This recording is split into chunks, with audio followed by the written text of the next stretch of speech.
So right now we're standing in front of the ring-tailed lemurs. You can see that we've had a little baby. She's sometimes hopping around back there.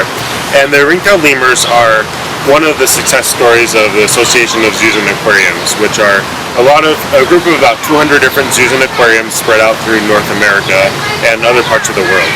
And one of the flagship conservation programs that the AZA Association has is the Species Survival Program, which is the SSP program.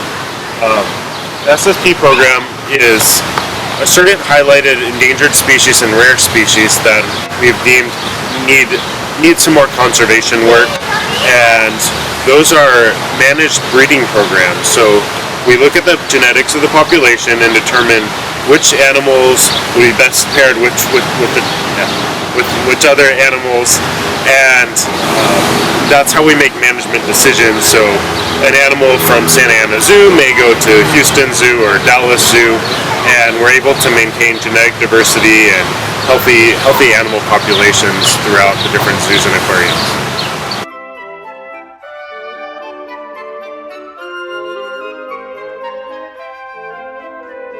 We're standing in front of our giant anteaters, and the zoo opened an anteater exhibit in 2010, which is a new species for the Santa Ana Zoo. So in looking and developing this exhibit, we were talking to the SSP coordinator, who happens to be at the Phoenix Zoo. And we were looking and seeing what offspring were being born at different zoos and what the best options were for us to acquire giant anteaters for our new exhibit at Santa Ana Zoo, and what would help out the SSP population long term.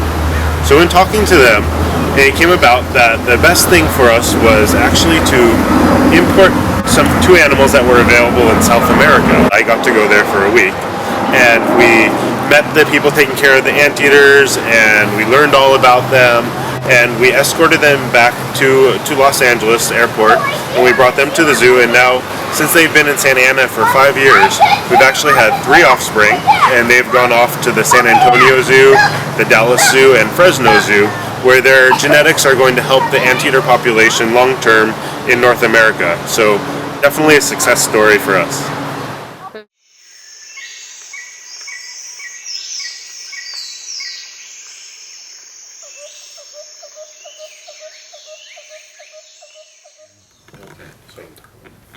So this is Bolito, and he is a 3-banded armadillo, which is native to Paraguay, Brazil, and northern Argentina. And he's an animal that we have at the zoo that we actually use for outreach. So he goes and travels to many different schools and sees lots of children every year and educates them about animals and conservation and armadillos.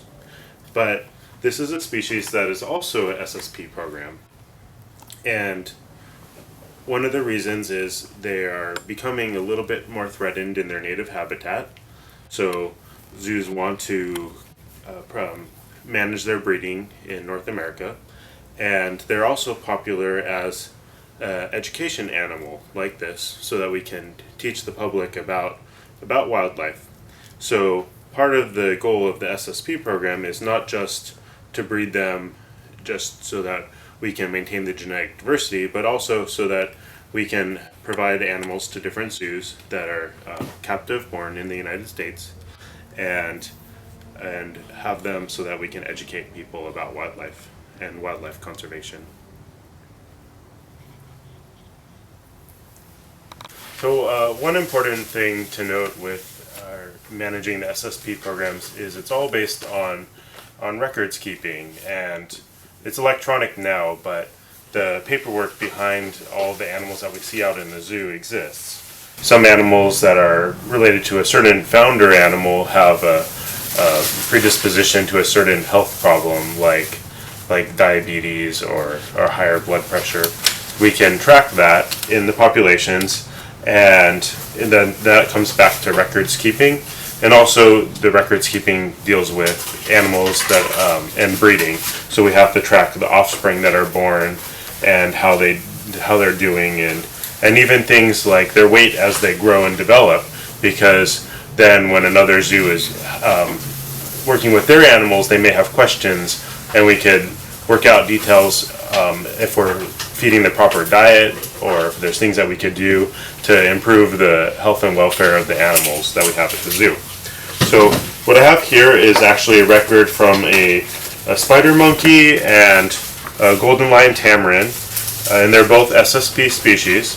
And these are animals that we actually sent to New Zealand about 2 years ago as recommendations from the breeding program, because in New Zealand they needed some new founder animals to help increase the genetic diversity of their population there. So we have these animals here which were a little bit overrepresented in North America. They had too many relatives here. But they could help out the population in New Zealand. So the decision was made for us to send them there. And lots of paperwork and time went into getting all the proper permits since they're endangered species. But eventually they did go to New Zealand, and they're living there and doing very well.